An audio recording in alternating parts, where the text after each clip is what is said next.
Anindira, yang akrab dipanggil Dira, adalah satu-satunya harapan keluarga Sastro, keluarga sederhana yang hidup dari hasil kebun. Ia sangat dekat dengan ibunya.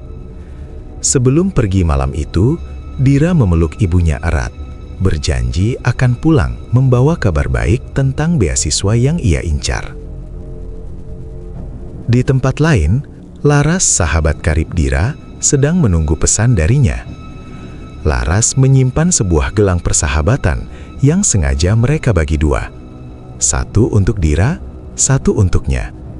Itu adalah janji bahwa mereka akan selalu bersama. Saat Dira berjalan pulang, ia tak hanya membawa mimpi, tapi juga selembar surat cinta yang baru ia terima. Surat itu jatuh ke tanah ketika ia dicegat oleh Rangga, yang angkuh karena kekayaan ayahnya, bersama Jaya dan Fadil. Adegan pemerkosaan dan pembunuhan digambarkan cepat dan kejam, tanpa detil grafis. Namun, yang paling dramatis adalah saat Dira meregang nyawa. Tangan kanannya terentang, seolah ingin meraih bintang yang tertutup awan, dan air mata terakhirnya bercampur dengan gerimis. Setelah tubuhnya dibuang di jurang Sungai Cikaso, malam itu juga, di rumahnya, Ibu Sastro terbangun dengan firasat buruk. Sebuah pot bunga kesayangan Dira tiba-tiba pecah tanpa sebab.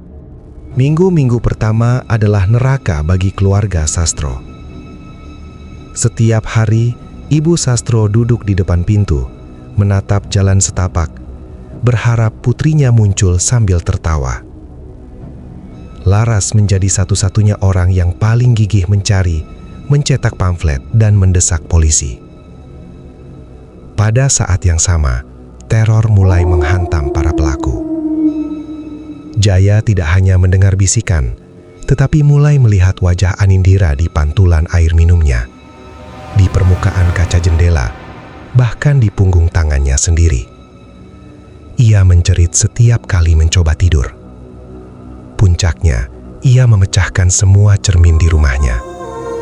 Ia terus mengulang kalimat, "Aku tidak bermaksud, dia yang memaksa," hingga ia benar-benar jatuh ke dalam depresi katatonik. Hanya dia membisu di sudut kamar, tubuhnya kurus kering, tatapannya kosong.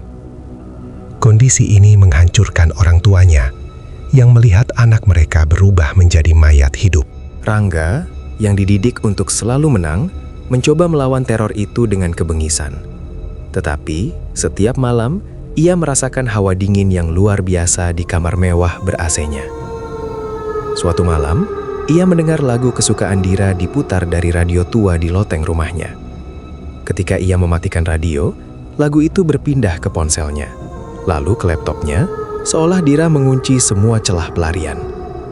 Rangga mulai kehilangan kontrak kerja penting, mobilnya sering mogok di tempat sepi, dan ia yakin kemanapun ia pergi, ada sepasang mata mengawasi dari belakangnya.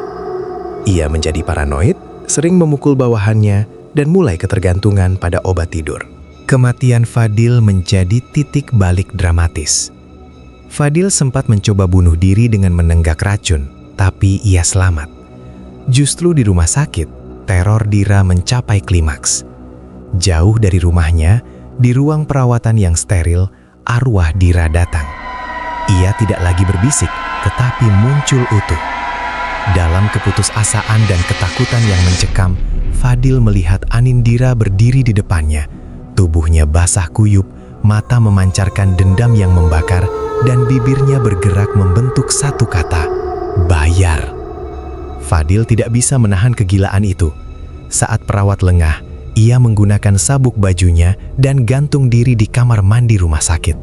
Sebelum meninggal, dia mengukir inisial A di dinding dengan kukunya penuh dengan darah. Keluarga Fadil menangis histeris.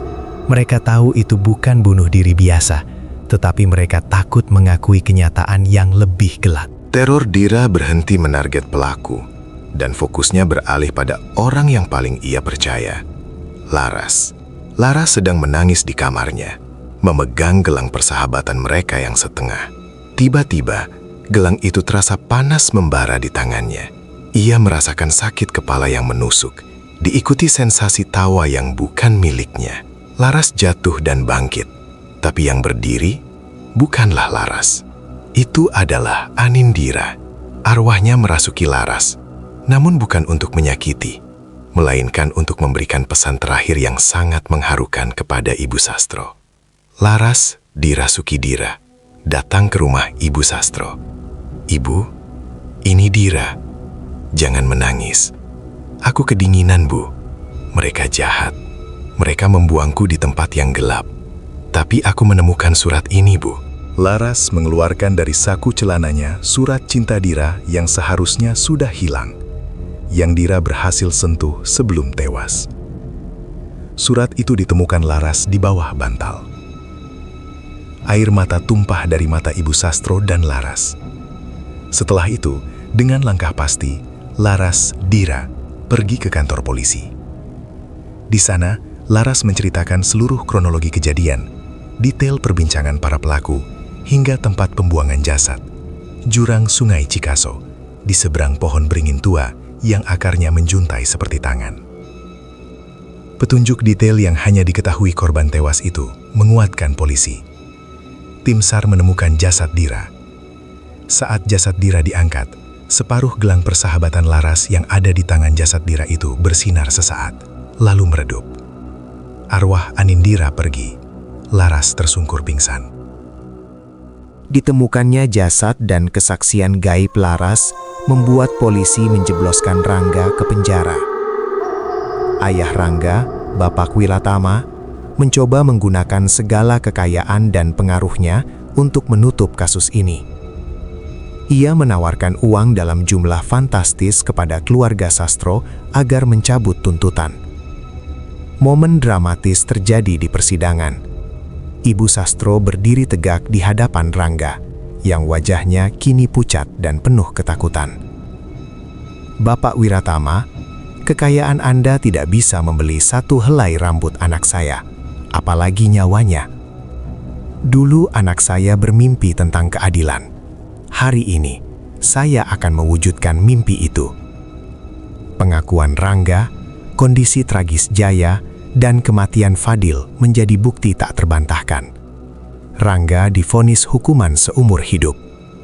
Hukuman itu terasa setimpal, sebuah kehancuran mutlak bagi keluarga terpandang yang kini harus melihat putra mahkotanya membusuk di penjara.